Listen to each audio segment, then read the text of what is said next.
أعوذ بالله من الشيطان الرجيم. بسم الله الرحمن الرحيم.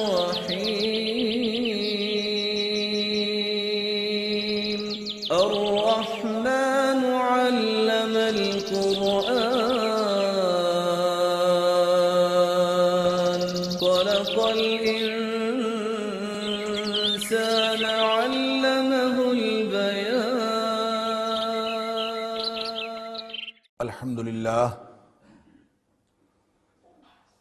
الحمد لله وكفى وسلام على عباده الذين اصطفى. أشهد أن لا إله إلا الله وحده لا شريك له وأشهد أن محمدا عبده ورسوله صلى الله عليه وآله وسلم. اللهم صل على محمد وعلى آل محمد كما صليت على إبراهيم وعلى آل إبراهيم إنك حميد مجيد. اللهم بارك على محمد وعلى آل محمد كما باركت على إبراهيم وعلى آل إبراهيم إنك حميد مجيد. أما بعد، فأعوذ بالله السميع العليم من الشيطان الرجيم من همزه ونفخه ونفثه. بسم الله الرحمن الرحيم.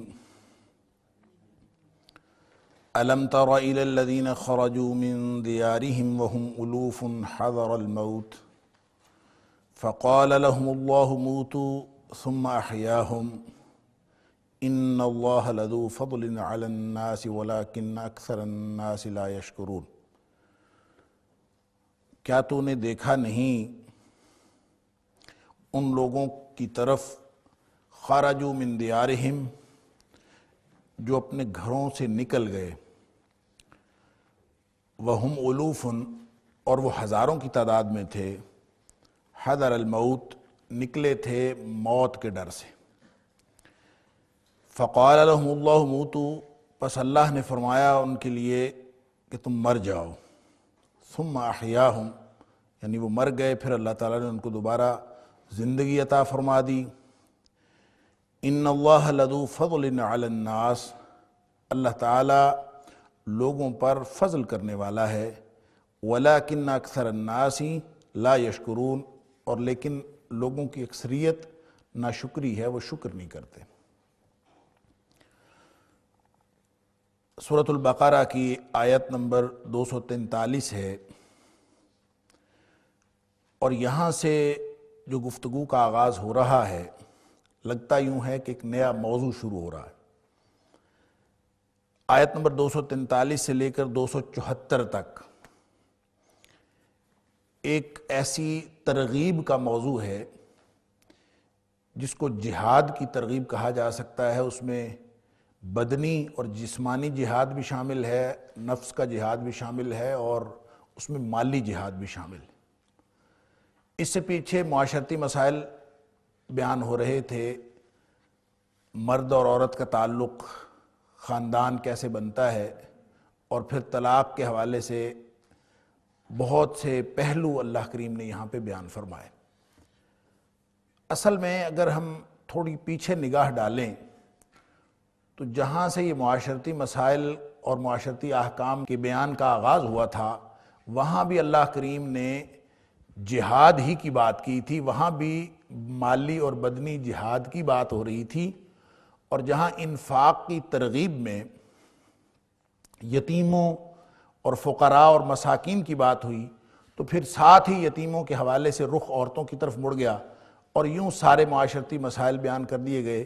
تو یہاں سے جو ایک تاثر ابھرتا ہے کہ ایک نیا موضوع شروع ہو رہا ہے، یہ حقیقت میں نیا موضوع نہیں ہے بلکہ ایک جاری موضوع، اس کے درمیان میں آنے والے معاشرتی مسائل، اس کے بعد اس کو دوبارہ شروع کیا گیا ہے.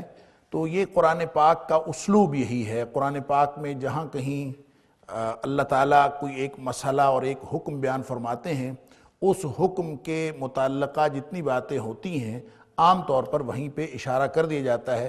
اسی لیے ہمیں قرآن پاک میں تکرار بھی نظر آتا ہے، اور بار بار ایک ہی قسم کے واقعات اور ایک ہی قسم کی چیزیں جو ہیں ان کا بیان ہمیں بار بار نظر آتا ہے.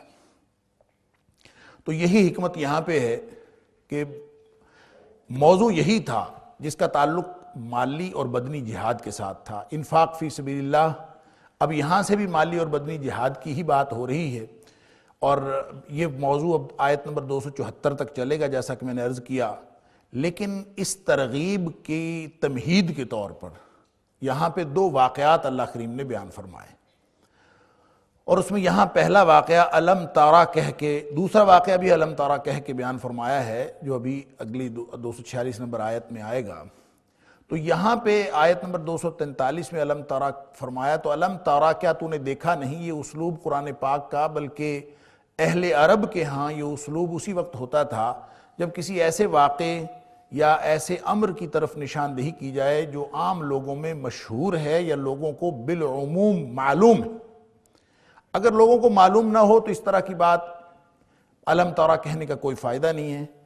جب ہم قرآن پاک میں دیگر جگہوں پہ دیکھتے ہیں جہاں جہاں علم تارا کا لفظ استعمال ہوا ہے وہ کسی نہ کسی واقعے کی طرف نشاندہی کرتا ہے، لہٰذا اس خاص واقعے کے بارے میں جو ایک تاثر ہے جو مختلف مفسرین نے ذکر کیا ہے کہ یہ حقیقت میں کوئی واقعہ نہیں تھا، بلکہ یہ تمثیل بیان کر کے اللہ تعالیٰ جہاد کی ترغیب بیان فرما رہے ہیں، یہ اصل میں تمثیل ہے، یہ کوئی واقعہ امر واقعہ نہیں تھا۔ تو یہ قرآن پاک کے اسلوب کے منافی بات ہے کہ ہم یہ سمجھیں کہ یہ تمثیل ہے، یہ صرف مثال بیان کی گئی ہے، اس میں کوئی واقعہ نہیں ہے، کیونکہ علم تارا جہاں کہیں بھی آیا ہے اس کے ساتھ کوئی نہ کوئی واقعہ بیان ہوا ہے۔ علم تارا کیف فعل ربک باصحاب الفیل، اب اصحاب فیل کی بات تمثیل تو نہیں ہے، وہ تو واقعہ ہے۔ علم تارا کیف فعل ربک بعاد، کیسے اللہ تعالیٰ نے عاد کے ساتھ کیا کہ وہ امر واقعہ ہے۔ اور اسی طرح جو اس کے بعد واقعہ بیان کیا جا رہا ہے اس کے بارے میں بھی لوگوں کا خیال ہے کہ وہ امر واقعہ تھا اور بنی اسرائیل میں وہ واقعہ پیش آیا، لہٰذا خاص اس مقام پر اگر ہم یہ تاثر لیں کہ یہ صرف اور صرف مثال بیان کی گئی ہے تو یہ مفسرین کا یہ نقطہ نظر وہ جس کسی کا بھی ہو یہ قابل تسلیم نہیں ہے، اس لیے کہ یہ قرآن پاک کے عمومی اسلوب کے خلاف۔ دوسرا جو اس واقعے سے مراد یہ لیا گیا ہے وہ یہ کہ ایک واقعہ ہوا تھا، اور واقعہ یہ تھا کہ کچھ لوگ اپنی بستی سے نکل گئے تھے ہزاروں کی تعداد میں۔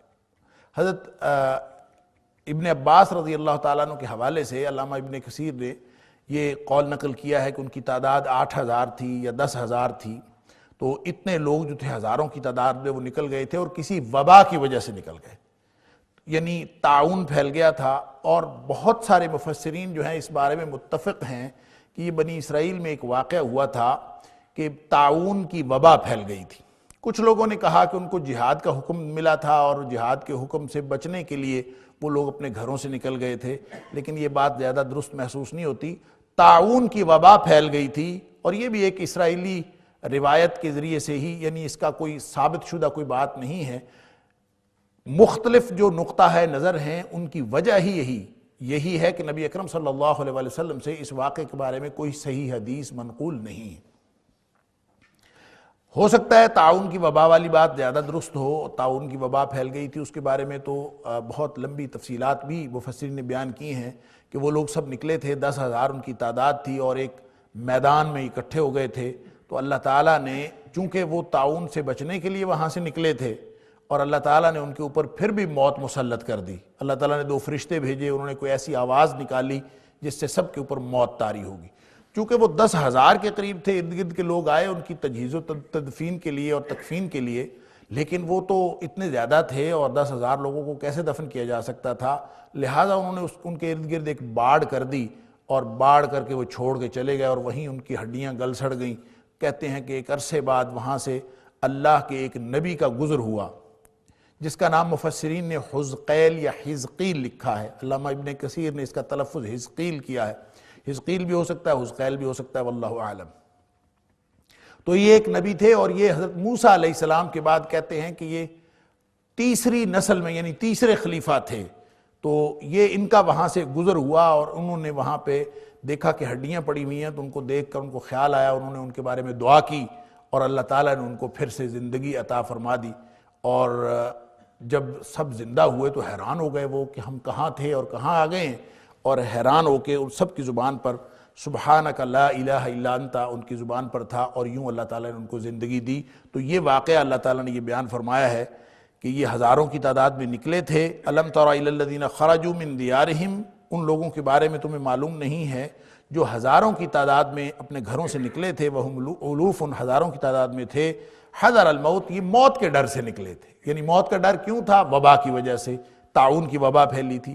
حالانکہ نبی اکرم صلی اللہ علیہ وآلہ وسلم نے فرمایا کہ وبا جو ہے وہ طاعون کی ہو یا کسی اور کی، خاص طور پہ طاعون کی وبا تو جس شہر میں پھیلی ہو یا جس بستی میں، جس علاقے میں پھیلی ہو، اس میں جو لوگ موجود ہیں ان کو وہاں سے نکلنا نہیں چاہیے، اور جو لوگ وہاں پہ موجود نہیں ہیں، دوسرے علاقوں کے ہیں، ان کو ان علاقے میں آنا نہیں چاہیے۔ یہ بالکل دو متضاد نبی کریم صلی اللہ علیہ وسلم کے فرامین ہیں، مسلم شریف کے اندر بھی، ترمذی شریف کے اندر بھی، اور مختلف احادیث کی کتابوں میں صحیح حدیث موجود ہے کہ نبی اکرم صلی اللہ علیہ وسلم نے فرمایا کہ یہ جو طاعون ہے یہ اللہ کی طرف سے ایک عذاب کی قسم ہے۔ الطاعون رجز او عذاب، اور آپ نے فرمایا فَإِذَا كَانَ بِأَرْضٍ وَأَنْتُمْ بِهَا، اگر وہ کسی ایسی سرزمین میں طاعون کی وبا پھیل جائے کہ وَأَنْتُمْ بِهَا، تم اس بستی میں موجود ہو، فَلَا تَخْرُجُوا مِنْهَا فِرَارًا مِنْهُ، تو پھر اس سے نکلنا نہیں ہے کہ آپ اس سے بھاگ کے بچ کے نکل جائیں۔ اور اگر تمہیں معلوم ہو فَإِذَا كَانَ بِأَرْضٍ وَلَسْتُمْ بِهَا، اگر تمہیں معلوم ہو کہ طاعون کی وبا کسی ایسی جگہ پہ پھیلی ہے جہاں پہ تم نہیں ہو، کسی دوسری بستی میں، فَلَا تَدْخُلُوهَا، تو پھر اس میں داخل نہ ہو۔ حضرت عمر فاروق رضی اللہ تعالیٰ عنہ نے جب 18 ہجری کو طاعون پھیلا تھا شام میں، تو انہوں نے سفر ترک کر دیا تھا، یہی حدیث سنائی تھی حضرت عبد الرحمن بن عوف رضی اللہ تعالیٰ عنہ نے حضرت عمر فاروق رضی اللہ تعالیٰ عنہ کو، تو وہ واپس آ گئے تھے، وہ اس علاقے میں نہیں گئے تھے۔ اب یہ بڑی ایک عجیب بات ہے کہ قرآن ان کے نکلنے کو، بنی اسرائیل کے نکلنے کو بھی کوئی اچھی مثال کے طور پر قرآن پیش نہیں فرما رہا، اور نبی اکرم صلی اللہ علیہ وسلم نے اس حدیث میں ہے، ترمذی شریف کی حدیث میں ہے، سلط علی من کان قبلکم، یعنی جس میں آتا ہے الطاعون رجز او عذاب سلط علی من کان قبلکم، ان لوگوں کے اوپر یہ مسلط کیا گیا تھا یہ عذاب، اللہ کی طرف سے طاعون کا عذاب جو تم سے پہلے تھے۔ تو بنی اسرائیل کے اوپر طاعون کا عذاب تو آیا، اس کا ذکر جو ہے وہ پیچھے بھی آ چکا ہے، سورہ بقرہ میں ابتدا میں ہم نے دیکھا پہلے پارے میں۔ تو اس کے علاوہ بھی ان کے اوپر طاعون کی وبا پھیلی، یہ نبی اکرم صلی اللہ علیہ وسلم کے فرمان سے بھی یہ ظاہر ہوتا ہے، اور قرآن پاک کے بیان سے بھی کہ ایسا ہو سکتا ہے۔ لیکن وہاں سے نکلنے کو جو نبی کریم صلی اللہ علیہ وسلم نے فرمایا کوئی نہ نکلے وہاں سے، اور یہ لوگ نکل کھڑے ہوئے تھے، تو اس میں کیا حکمت کار فرما ہے کہ ظاہر وبا ہے، جو لوگ وہاں نہیں ہیں ان کو کہا جا رہا ہے کہ وہاں نہ آئیں، اور جو لوگ وہاں ہیں ان کو کہا جا رہا ہے کہ وہاں سے نہ نکلیں۔ یہ بظاہر متضاد قسم کی ہدایات ہیں۔ اگر وبا بری چیز ہے، اگر طاعون بری چیز ہے یا کوئی بھی متعدی بیماری، تو اس سے بچنا ہے تو پھر سب کے لیے بچنے کا حکم ہونا چاہیے۔ لیکن عملاً یہ دیکھیے کہ اگر لوگ بچ کے نکلنا شروع ہو جائیں، کہیں وبا پھوٹ پڑے اور لوگ نکلنا شروع ہو جائیں تو بستیاں تو خالی ہو جائیں گی۔ عملاً دیکھیں کتنی مشکل ہوگی۔ اور اسی طرح اگر وہ لوگ جو وبا کو جانتے بوجھتے ہوئے اس علاقے میں جانے کی کوشش کریں، تو اس کا مطلب یہ ہوگا کہ آپ جو ظاہری اسباب اللہ تعالیٰ نے بیان فرمائے ہیں، اور جتنے بھی اللہ تعالیٰ نے تخلیق فرمائے ہیں ظاہری اسباب، آپ ان کو کوئی اہمیت ہی نہیں دے رہے۔ آپ سمجھ رہے ہیں کہ کوئی بات نہیں، میں چلا جاؤں گا۔ یہ ایسے ہی ہے جیسے آپ کسی 3 4 6 منزلہ یا 20 منزلہ عمارت کے اوپر چڑھ جائیں، آپ اس کے اوپر چڑھ کے آپ کہیں میں چھلانگ لگاتا ہوں، اللہ پر میرا توکل ہے، اللہ تعالیٰ مجھے بچا لے گا۔ تو اس کا مطلب یہ ہوا کہ آپ ظاہری اسباب کو اگر نظر انداز کریں گے جو اللہ تعالیٰ نے بنائے ہوئے ہیں، تو ظاہر ہے جب ظاہری سبب یہ ہے کہ اوپر سے جو گرے گا وہ مر جائے گا، تو اس ظاہری سبب کو آپ اپنی تدبیر کا حصہ بنائیں گے تو اللہ پر توکل ہوگا۔ اگر آپ اپنی تدبیر کا حصہ نہیں بنائیں گے ظاہری اسباب کو، تو یہ اللہ کے پر توکل کے خلاف ہے۔ لہٰذا جانے سے منع کر دیا تاکہ ظاہری اسباب کی اہمیت بھی سب کو اجاگر ہو، اور وہاں سے نکلنے سے اس لیے منع کیا کہ تقدیر سے کوئی شخص بھاگ نہیں سکتا۔ حضرت عمر فاروق رضی اللہ تعالیٰ عنہ کو جب کسی نے تانا دیا تھا کہ آپ اللہ کی تقدیر سے بھاگ رہے ہیں، تو انہوں نے فرمایا تھا ہاں میں اللہ کی تقدیر سے بھاگ کر اللہ کی تقدیر کی طرف جا رہا ہوں، کہ آپ جہاں بھی جائیں گے اللہ کی تقدیر جو ہے وہ غالب آئے گی۔ یہاں پہ یہی بتایا جا رہا ہے کہ تم تو موت کے ڈر سے نکلے تھے، اور موت کے ڈر سے نکلے، چاہے وہ وبا تھی چاہے کوئی اور وجہ تھی کہ ہم بچ جائیں گے، لیکن وہاں جا کے موت آ گئی۔ بتانا یہ مقصود ہے کہ اللہ کی تقدیر سے فرار ممکن نہیں ہے۔ ظاہری اسباب کو تو تم سامنے رکھو گے لیکن تم بچ نہیں سکتے. اگر تم موت سے بچنے کے لیے نکلے تھے تو موت تو ہر جگہ آ سکتی ہے اور وہ اس کا تعلق کسی جگہ کے ساتھ نہیں ہے. وہ آپ وہاں سے نکل بھی جائیں تو موت آ سکتی ہے. تقدیر کے اوپر ایمان پختہ کرنا ایک پہلا مقصد اس واقعے کا یہ ہے. دوسرا مقصد یہ ہے کہ الٹیمیٹلی انسان کو اگر بچنا ہے اور اگر کوئی پناہ حاصل کرنی ہے تو اس کے لیے جائے پناہ کوئی جگہ نہیں ہو سکتی, کوئی وقت نہیں ہو سکتا, کوئی خطہ ارضی نہیں ہو سکتا. اس کے لیے جائے پناہ صرف اور صرف اللہ کی ذات ہو سکتی ہے. وہ اگر اللہ کی ذات کی پناہ میں آ جاتا ہے تو وہ چاہے وہاں بیٹھا رہے, وہ اللہ کی پناہ میں آ جائے گا, وہ بچ جائے گا. اگر وہاں سے نکل جائے گا تو اللہ کی پناہ لینی ہے ان طبعی قوانین کو سامنے رکھتے ہوئے, ان اسباب کو, ظاہری اسباب کو سامنے رکھتے ہوئے جو اللہ تعالیٰ نے پیدا فرمائے, انسان کو عقل عطا فرمائی ہے, اس کے مطابق انسان ظاہری اسباب کو بھی ملحوظ رکھے لیکن توکل اللہ پر رکھے, اس لیے کہ اصل جائے پناہ جو ہے وہ اللہ کی ذات ہے.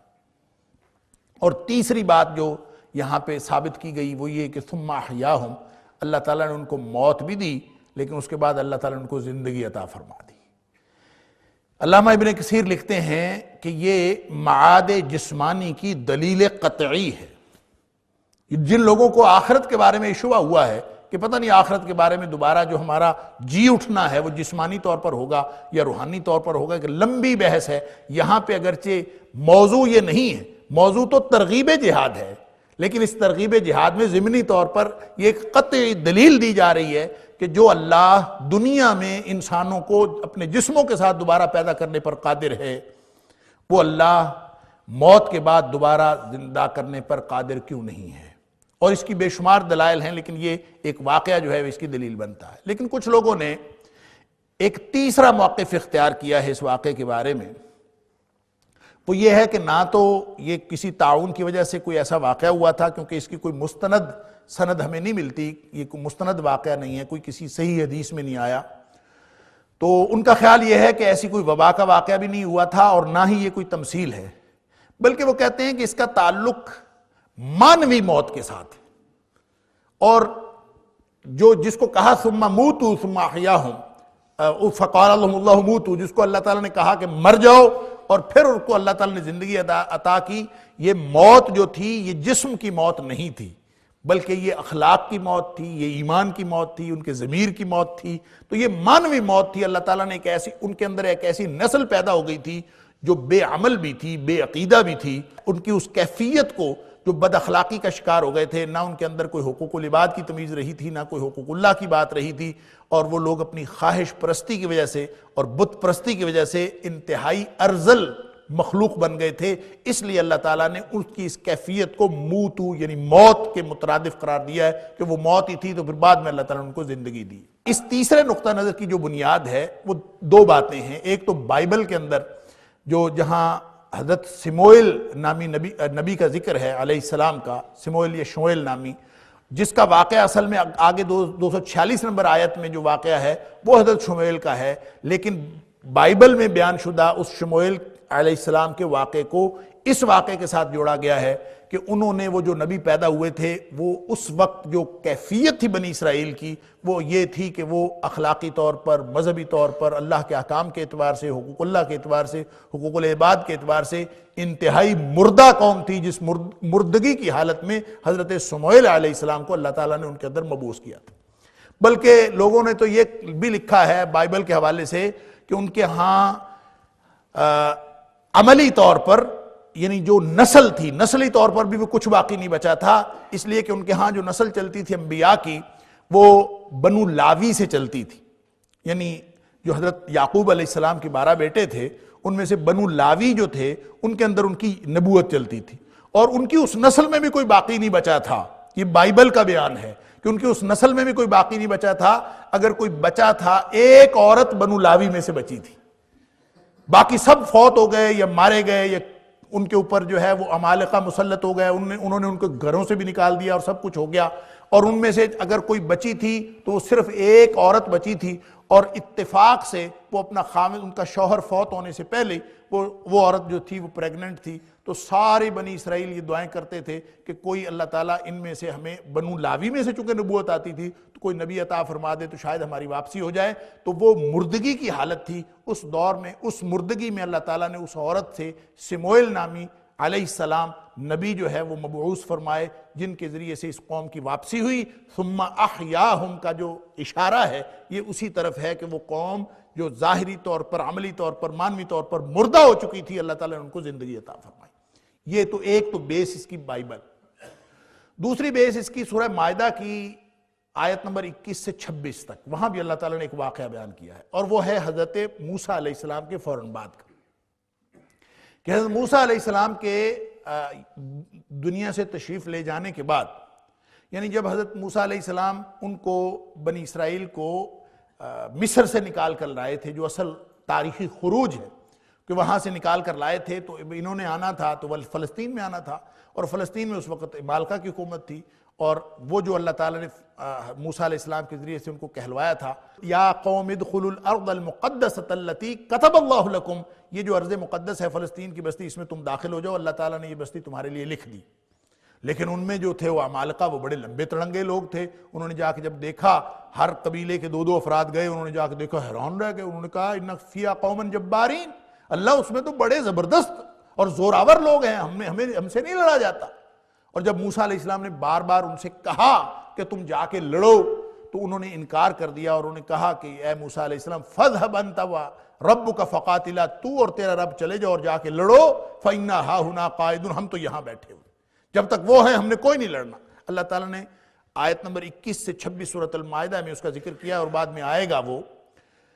تو کچھ لوگوں کا خیال یہ ہے کہ اس موقع کو اللہ نے، یہ اسی واقعے کی طرف اشارہ کیا گیا ہے، وہ جو مانوی مردگی ہے، کہ جن لوگوں نے جہاد سے انکار کیا، موسیٰ علیہ السلام کی بات نہیں مانی، تو اللہ تعالیٰ وہاں یہ فرماتے ہیں کہ اللہ نے فرما دیا کہ وہ جگہ تمہارے لیے 40 سال تک کے لیے حرام کر دی گئی ہے۔ فَإِنَّهَا مُحَرَّمَةٌ عَلَيْهِمْ 40 سنہ، وہ تمہارے اوپر 40 سال تک منع کر دی گئی ہے۔ اور یتیہون فی الارض، اور وہ زمین میں مارے مارے پھریں گے۔ وہ جو 40 سال مارے مارے پھرنا ہے، اصل میں وہ مردگی تھی جس کا ذکر اللہ کریم نے یہاں فرمایا ہے، کہ انہوں نے انکار کیا تھا، موت کے ڈر سے وہ عمالقہ کی طرف نہیں گئے، فلسطین کی بستی کی طرف نہیں گئے، اور وہ گھروں سے نکلے ہوئے تھے، ادھر سے بھی نکلے ہوئے تھے، ادھر سے بھی نکلے ہوئے تھے، اور وہ میدان کے اندر جس کو میدان تیہ کہا جاتا ہے، وہ 40 سال تک اس میں مارے مارے پھرتے رہے۔ اسی دوران حضرت موسیٰ علیہ السلام اللہ کے پاس تشریف لے گئے، اور بعد میں ان کے جو خلیفہ ہوئے دوسرے نبی حضرت یوشع بن نون علیہ السلام، حضرت یوشع کے ہاتھ پر اللہ تعالیٰ نے پھر بعد میں ان لوگوں کو اللہ نے ہدایت دی۔ انہوں نے پھر سے، ان کی اب اوپر والی جو نسل تھی، جس نسل نے انکار کیا تھا جہاد سے، وہ ختم ہو گئی، اگلی نسل جوان ہوئی، اور یہ وہ جوان لوگ تھے جو اخلاق کے اعتبار سے بھی اعلیٰ تھے، ایمان کے اعتبار سے بھی اعلیٰ تھے۔ اللہ نے ان کو پھر ان کے ہاتھ پر فتح دی۔ تو اس ظاہری حالت کو اللہ نے مردگی اور زندگی سے تعبیر کیا ہے۔ یہ بھی ہو سکتا ہے کیونکہ سورۃ المائدہ کے اندر یہ ذکر تو موجود ہے، ہو سکتا ہے یہ اشارہ اس طرف ہو۔ بہرحال یہ تینوں واقعات یا تینوں نقطہ ہے نظر اس واقعے کے بارے میں موجود ہیں۔ ہو سکتا ہے اپنی اپنی جگہ پہ تینوں صحیح ہوں، اور ہو سکتا ہے ان میں سے کوئی ایک صحیح ہو، اس سے کوئی فرق نہیں پڑتا۔ فرق جس بات سے پڑتا ہے وہ یہ کہ وہ ترغیب اور وہ جو نصیحت اور وہ جو عبرت اللہ تعالیٰ بتانا چاہتے ہیں اور جو بیان کی گئی ہے اس کے اندر، وہ اہم ہے، واقعات اہم نہیں۔ اور وہ کیا ہے کہ تم تو نکلے تھے موت کے ڈر سے کہ ہم بچ جائیں گے، باہر نکلنے سے تمہارے اوپر مردگی چھا گئی، موت آ گئی، تو اس کا مطلب یہ ہے کہ موت تو ٹل نہیں سکتی، اور موت سے اگر کسی نے بچنا ہے تو وہ زمین و آسمان کے اس دائرے سے باہر نکل جائے۔ اللہ تعالیٰ نے سورہ الرحمن کے اندر فرمایا کہ ان سے کہو یا معاشر الجن والانس ان استطعتم ان تنفذوا من اقطار السماوات والارض فانفذوا، جو اس دائرے سے نکلنا چاہتا ہے نکل جائے، آسمانوں سے باہر نکل جائے، پھر وہ شاید بچ جائے۔ ظاہر ہے نہیں نکل سکتے، لا تنفذون الا بسلطان، یہ طاقت ہی تمہیں نہیں دی گئی کہ تم ان سے نکلو، تو اس کا مطلب یہ کہ کوئی بھی شخص اس امتحان سے اور موت سے نہیں بچ سکتا۔ تو ایک ہی جائے پناہ ہے کہ انسان اللہ کی پناہ میں آ جائے، اور یہ ترغیب اس لیے دی جا رہی ہے کہ کوئی بھی شخص جس کو موت اور زندگی کا تصور واضح نہ ہو وہ جہاد کے لیے کیسے نکلے گا؟ جس کو یہ معلوم ہے کہ میں نکلوں گا تو میری موت آ سکتی ہے اور وہ گھر میں اپنے آپ کو محفوظ سمجھتا ہے.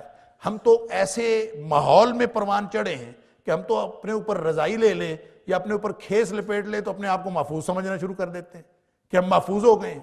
یا کمرے میں اندر گھس کے کنڈی لگا لیں تو ہمیں اور زیادہ محفوظ لگتے ہیں اپنے آپ کو. گھر کے تالے لگا لیں تو ہم اپنے آپ کو محفوظ سمجھتے ہیں.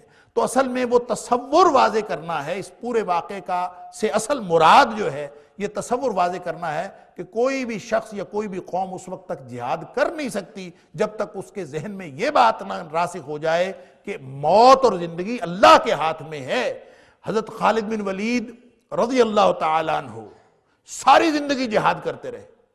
نبی کریم صلی اللہ علیہ وسلم نے سیف من سیوف اللہ کہا کہ اللہ کی تلواروں میں سے ایک تلوار ہے. اللہ اکبر. اتنے زخمی ہوئے لیکن جب موت آئی تو وہ میدان جنگ میں نہیں آئی. اپنی طبی موت اپنے وہاں پہ گھر کے بستر پہ لیٹے ہوئے. اور مفسرین نے لکھا ہے کہ خالد بن ولید رضی اللہ تعالیٰ عنہ اپنے مرض الموت میں موت سے قبل یہ کہنے لگے کہ میرے جسم کا کوئی حصہ ایسا نہیں ہے جس کے اوپر جنگ کے اندر زخم نہ آیا. لیکن یہ اللہ نے میری شہادت میدان جنگ میں نہیں لکھی تھی اور موت جو ہے وہ بستر پہ آ رہی ہے.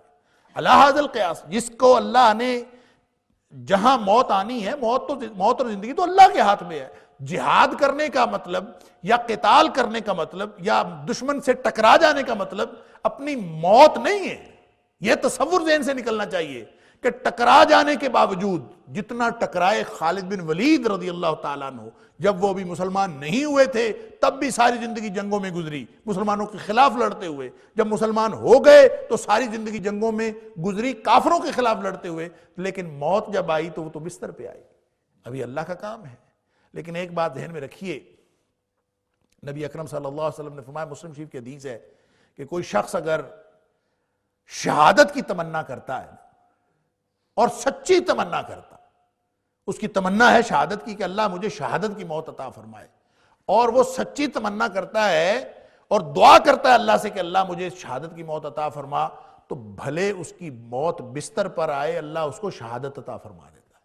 اللہ اس کی موت کو شہادت بنا دیتا ہے. تو یہ کیسے ہو سکتا ہے کہ حضرت خالد بن ولید رضی اللہ تعالیٰ عنہ جنہوں نے اپنی جان جو ہے وہ اسلام کے لیے لگا دی اور وہ اگر بستر پہ فوت ہوئے تو اللہ تعالیٰ نے ان کو مرتبہ اور مقام تو شہادت کا ہی دیا ہوگا. لیکن اصل میں یہ تصور واضح کرنا ضروری ہے کہ موت اور زندگی اللہ کے ہاتھ میں ہے. موت اور زندگی کا تعلق اس سچویشن کے ساتھ نہیں ہے کہ تم اپنے آپ کو بچانے کے لیے جہاد سے فرار اختیار کرو یا پھر تمہارے اندر کوئی ایسی کمزوری آئے صرف اس وجہ سے. ان اللہ لذو فضل علی الناس ولکن اکثر الناس لا یشکرون. بے شک اللہ تعالیٰ بہت فضل والا ہے. سبحان اللہ. اندازہ کیجئے کہ اگر موت کو زندگی میں بدلنا ہے تو اللہ اپنے فضل سے جس طرح اس واقعے میں ہے کہ وہ تو مر گئے تھے اور نبی نے دعا کی کہ اللہ ان کو زندگی دے دے تو اللہ تعالیٰ نے زندگی عطا فرما دی. ان اللہ لذو فضل علی الناس. اللہ تو ہر معاملے میں مہربانی کرتا ہے. اور فضل کا مطلب کیا ہوتا ہے یہ پہلے بات ہو چکی. فضل کا مطلب ہوتا ہے ان کے استحقاق سے ان کو زیادہ دینا. فضل کا مطلب ہوتا ہے زیادہ دینا لیکن پوزیٹیولی. ہر وہ بات جو خیر کی ہو جو مثبت ہو اور حد سے زیادہ ہو وہ فضل ہوتی ہے اور ہر وہ بات جو منفی ہو اور حد سے زیادہ ہو وہ فضول ہوتی ہے. یعنی جس کو ہم کہتے ہیں فضول تو فضول بھی زیادہ ہوتی ہے وہ حد سے زیادہ لیکن وہ منفی معنوں میں ہے. جو غلط ہوگی تو ہم اس کو کہتے ہیں فضول اور اگر وہ پوزیٹیو ہوگی تو وہ فضل ہے. ان اللہ لذو فضل علی الناس. اللہ تعالیٰ لوگوں کے اوپر بڑا فضل کرنے والا ہے. ولکن اکثر الناس لا یشکرون. لیکن لوگ جو ہیں ان میں سے اکثریت شکر نہیں کرتی. آپ اور میں ہم یہ گننا شروع کر دیں کہ اللہ کے ہمارے اوپر انعامات کتنے ہیں. ہر انعام پر شکر واجب ہے. اور انعام کتنے ہیں؟ ان تعدوا نعمت اللہ لا تحصوها. کہ اگر تم گننا شروع کر دو تو آج کل تو بڑے بڑے کیلکولیٹر آ گئے ہیں اور ڈیجیٹلی ہر چیز ناپی جا سکتی ہے. لوگ تو آج کل کوئی چیز شاید ایسی نہیں رہے گی جو ناپی نہ جا سکتی ہو. حرارت وہ ناپی جا سکتی ہے، حتیٰ کہ اب تو سنا ہے کہ انسان کی کیفیات جو ہے، ذہنی کیفیات ہے، وہ بھی ناپی جا سکتی. ایسے انسٹرومنٹس آ گئے ہیں، ایسی مشینیں آ گئی ہیں کہ انسان کی دماغی کیفیت کو بھی جانچ لیتے ہیں کیسی ہیں. انسان کی دل کی کیفیت جو ہے وہ لکیروں سے جانی جاتی ہے، جس کو ECG کہتے ہیں. اعلیٰ ذی القیاس، ہر چیز کے بارے میں ناپنے کا کوئی نہ کوئی آلہ بن گیا. یہ جو ہوا میں لہریں چل رہی ہیں ان کو ناپنے کا بھی آلہ بن گیا. یہ جو آن ایئر ٹی وی چینلز ہوتے ہیں ان کو ڈیجیٹلی جانچنے کے آلات موجود ہیں کہ وہ ڈیجیٹلی جان لیتے ہیں کہ کون کتنے چینلز کو کتنی جگہ پہ دیکھا جا رہا. یہ جو ریٹنگ کا آپ سنتے ہیں، ریٹنگ کس سے وہ جانچتے ہیں؟ وہ ڈیجیٹلی جانتے ہیں. یہ سارے کا سارا تعلق انسٹرومنٹس، مشینری کے ساتھ. ہر چیز کو جانچنے کے لیے مشینری بن گئی ہے. فرمایا کہ اگر تم اللہ کی نعمتوں کو گننا شروع کر دو تو تمہارے پاس کوئی مشینری نہیں ہے. ان تعدوا نعمت اللہ لا تحصوها، دنیا کا کوئی سپر کمپیوٹر بھی اللہ کی نعمتوں کا احاطہ نہیں کر سکتا کہ تمہیں گن کے بتا دے کہ اتنی نعمتیں. اللہ اکبر. ایک ایک چیز میں، ایک ایک بات میں، ایک ایک حرکت میں. یعنی اگر کوئی شخص بول رہا ہے اور ہمارے سامنے تو اس کی آواز نکلنا ایک عمل ہے، لیکن میڈیکل سائنس والے کہتے ہیں کہ انسانی جسم کے سب سے زیادہ اعضاء اس وقت حرکت میں آتے ہیں جب انسان بول رہا ہوتا ہے. کتنے مسلز اس کے اندر شامل ہوتے ہیں، اور سب سے زیادہ انسان کی انرجیز لگ رہی ہوتی ہیں جب انسان بول رہا ہوتا ہے. ہمارے سامنے صرف ایک زبان ہل رہی ہوتی ہے، ان میں سے جتنے فیکٹرز انوالو ہیں، اگر اللہ تعالیٰ کسی ایک فیکٹر کو تھوڑا سا اس میں تبدیلی پیدا کر دے تو یہ زبان سے آواز نہیں نکلے گی. کتنی نعمتیں. یہ ایک انگوٹھا ہل رہا ہے، یہ ایک انگلی ہل رہی ہے، یا پاؤں کی انگلی ہل رہی ہے، تو اس کے اندر کتنے مسلز انوالو ہیں. وہ کہتا ہے کہ میری ٹانگ میں درد رہتا ہے، ڈاکٹر اس کو چیک کرتا ہے، وہ کہتا ہے تمہاری ریڑھ کی ہڈی میں مسئلہ ہے. حد ہو گئی، درد ٹانگ میں ہے، مسئلہ ریڑھ کی ہڈی میں ہے، کیا تعلق اس کے ساتھ؟ تو کہتا ہے وہ جو وینز جاتی ہیں نا، جو آگے خون سپلائی کرتی ہیں اور سارا دماغ کے ساتھ رابطہ رکھتی ہیں، وہ وینز ریڑھ کی ہڈی کے ساتھ ساتھ جاتی ہیں. وہ درمیان میں کہیں کوئی مسئلہ ہوا ہے اور وہ پچک گئی ہے، اس کی وجہ سے وہ وینز میں دباؤ پیدا ہوا اور تمہاری ٹانگ میں درد رہنا شروع ہو گیا. اعلیٰ ذی القیاس.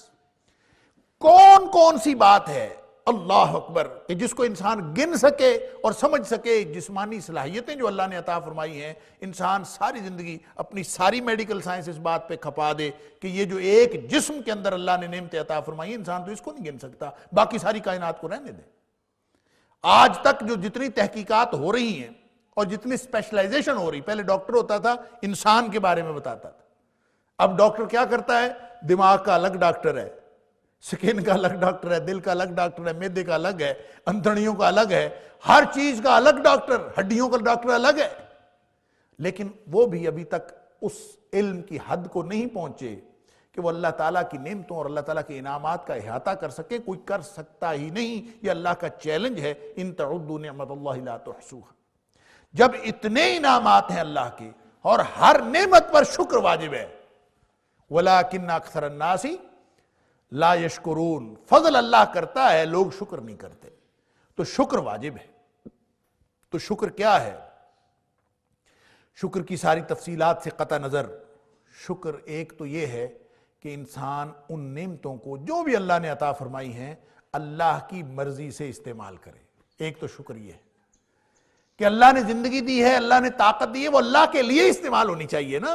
اگر آپ اللہ کے لیے استعمال کرو گے اور آپ کی زندگی ان صلاتی و نسکی و محیائی و مماتی للہ رب العالمین، جب اس کے مطابق یہ آپ کا موٹو ہوگا کہ میرا جینا مرنا اللہ کے لیے ہے، تو پھر انسان اللہ کے احکام کو مد نظر رکھے گا، گراؤنڈ ریالٹیز کو مد نظر نہیں رکھے گا کہ میرے اس وقت حالات کیا ہیں، کیفیات کیا ہیں، معاشرہ کیسا ہے، مجھے یہاں سے بھاگنا چاہیے کہ نہیں بھاگنا چاہیے، فرار حاصل کرنا چاہیے یا نہیں کرنا چاہیے، میری موت اور زندگی سے بچنے کی تدابیر مجھے کس طرح کرنی چاہیے. یہ وہ ضابطہ اس کو بتاتا ہے اگر اس نے زندگی اللہ کی مرضی کے مطابق گزارنے کے لیے اور ایک شکر کا رویہ اپنے اندر پیدا کر لیا ہے کہ میں نے ہر نعمت کو اللہ کی مرضی سے استعمال کرنا ہے. اگر اس نے یہ طے کر لیا ہے تو پھر اس کو یہ سمجھنے میں کسی توپ سائنس کی، کسی فلسفے کی ضرورت نہیں ہے کہ شکر کا رویہ کیا ہوتا ہے. پھر اس نے ساری زندگی اور ہر گراؤنڈ ریالٹیز پر، ہر قسم کی سچویشن میں اس کو اللہ تعالیٰ سجھا دیتا ہے کہ اس نے کیا کرنا. اور وہ جو سجھا دینا ہے وہی اصل میں اللہ کا فضل ہے. یا ایھا الذین آمنوا ان تتقوا اللہ یجعل لکم فرقانا. جو مانوی تفہیم ہے وہ بھی اللہ تعالیٰ آپ کو عطا فرما دے گا.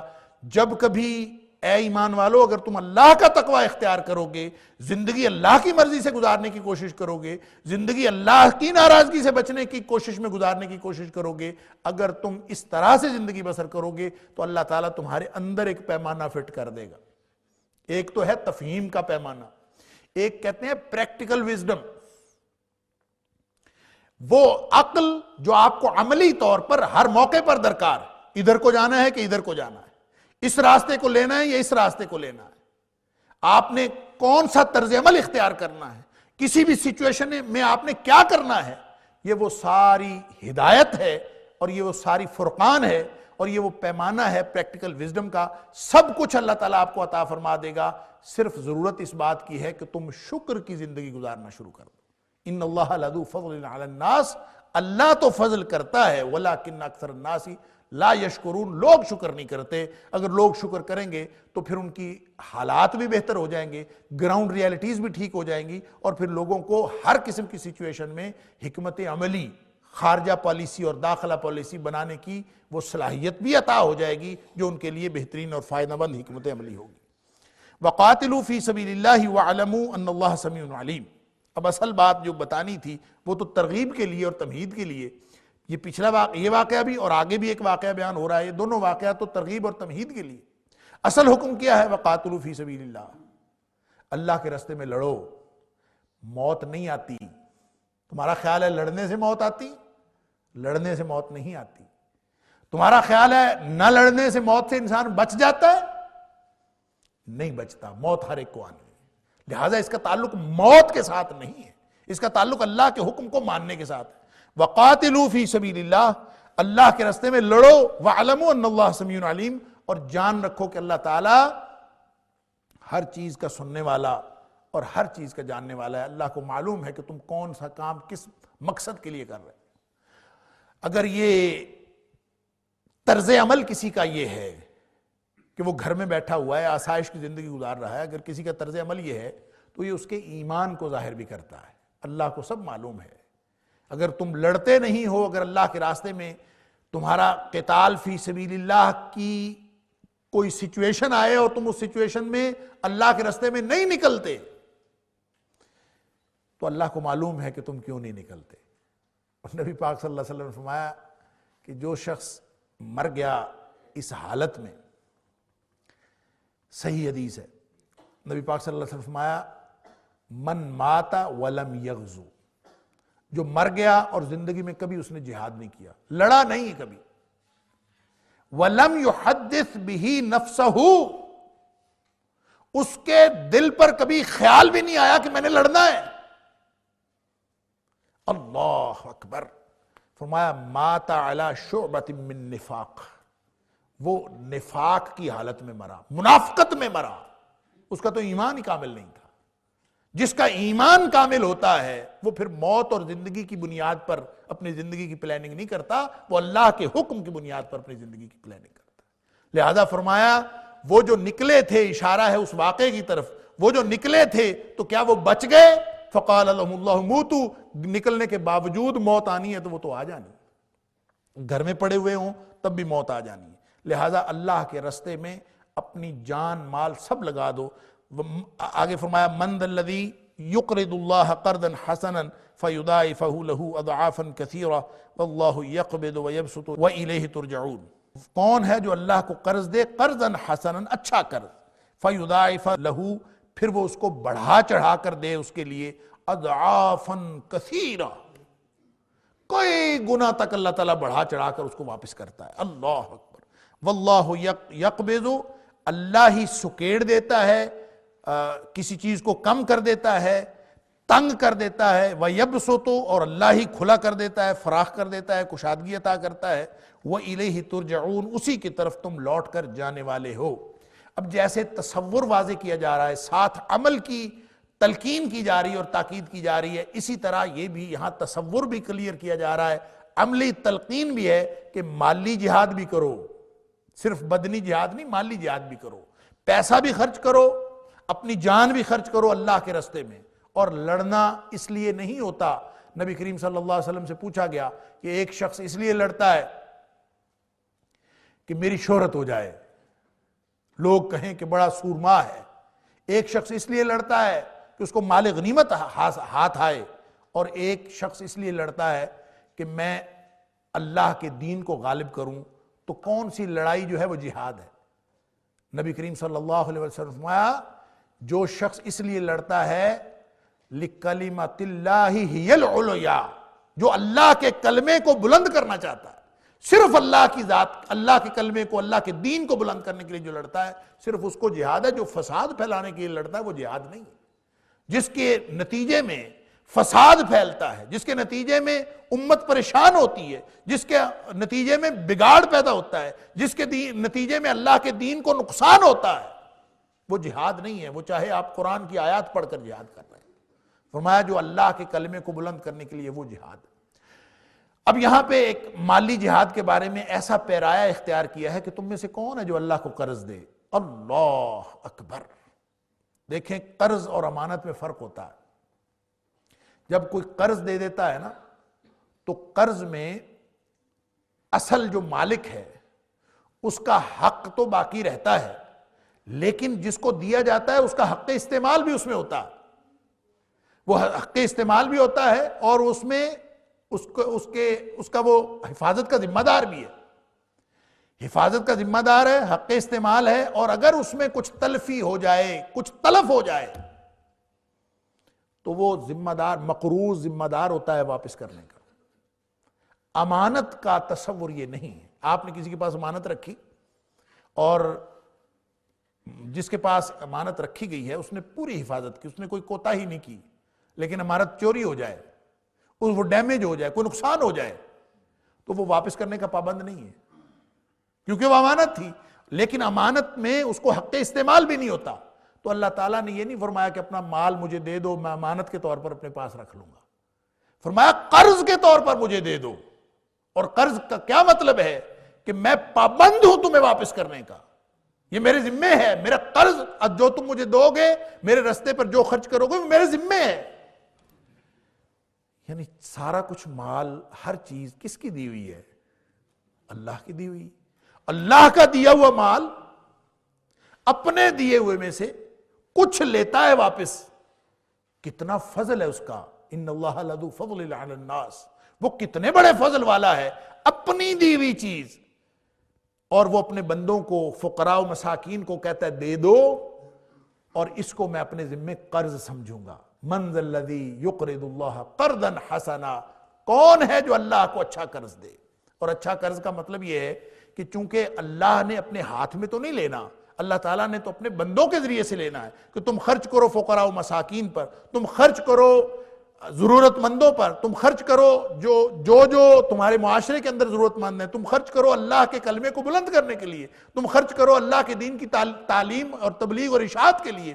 جب تم یہ خرچ کرو گے تو جب خرچ کر رہا ہوتا ہے انسان تو اللہ چاہتا ہے کہ دل میں اس کے ہو یہ قرض حسن ہے. یعنی یہ نہیں ہے کہ وہ دے کے آپ کے دل میں تنگی محسوس ہو. قرض حسن ہوتا ہی وہ ہے جب دیتے وقت انسان ثواب کی نیت سے دے رہا ہو, اس کے دل میں یہ پریشانی نہ ہو کہ میرا مال کم ہو رہا. اگر کوئی اپنی اس نیت سے دیتا ہے کہ میں آج اس کو قرض دوں گا, کل مجھے ضرورت پڑے گی, یہ مجھے دے دے گا, جس کو یہ نیت ہے, یہ اللہ کو قرض نہیں دیا اس نے. یا جو اس نیت سے دیتا ہے کہ اس کے ذریعے سے مجھے کوئی فائدہ ملے گا. اگر کوئی شخص ذرہ بھر بھی قرض کے عوض فائدے کی توقع رکھتا ہے تو ایک تو وہ قرض حسن نہیں ہے, اور دوسرا یہ کہ جو فائدہ بھی وہ قرض کے عوض لے گا, کل قرض جر منفعت, ہر وہ قرض جس کے نتیجے میں فائدہ لیا جائے, وہ جو فائدہ لیا جائے گا وہ سود ہوگا. فہو الربا, وہ سود ہے. آپ چاہے وہ ذاتی فائدہ لے لیں, آپ چاہے وہ کوئی عملی فائدہ لے لیں, چاہے کوئی خدمت لے لیں, کوئی سروسز لے لیں, چاہے اس کے بدلے میں فائدہ کچھ بھی لیں, تو وہ قرض حسن نہیں ہوگا. تو اللہ تعالیٰ فرماتا ہے من ذا الذی یقرض اللہ قرضا حسنا. کون ہے جو اس نیت سے اللہ کے راستے میں خرچ کرے کہ میں اللہ کو قرض دے رہا ہوں اور اچھا قرض دے رہا ہوں. اور جب آپ قرض دے رہے ہیں تو امید رکھیں کہ اللہ تعالیٰ واپس کرے گا. اور وہ فرماتا ہے کہ میں جب واپس کروں گا نا, مال تو میرا ہی دیا ہوا ہے, لیکن جب تم میری رضا کے لیے خرچ کرو گے تو میں جب واپس کروں گا تو پھر اس کو اتنا نہیں کروں گا. فَيُضَاعِفَهُ لَهُ أَضْعَافًا كَثِيرًا. فرمایا پھر اللہ تعالیٰ اس کو بڑھا چڑھا کے واپس کرتا ہے, کئی گنا تک بڑھا چڑھا کے واپس کرتا ہے. اللہ اکبر, کتنے گنا تک ہم گنتیاں کرتے ہیں نا, کتنے گنا تک. وہ لوگ کہتے ہیں دا دنیا 70 آخر, کہ دنیا میں 10 گنا اور آخرت میں 70 گنا. دیکھیں یہ اللہ کا دربار ہے, یہاں پہ آپ گن نہیں سکتے.